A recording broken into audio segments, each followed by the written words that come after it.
Now there's manipulate options is the movement, the copy, and the mirror. So how the move tool works, it's easy. I can just move the point, and you can see the corresponding the length of the line is also getting changed. So I can see that I can do it like this way. And same as the copy, this copy would help me to copy any of the graph over to this design model.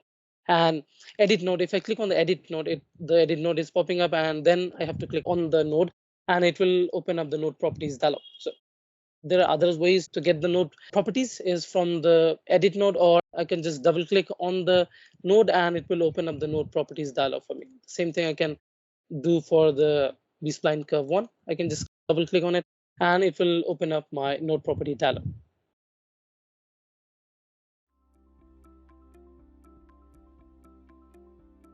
If you found this video helpful, please give it a like. If you want to see more such series, consider subscribing to our channel.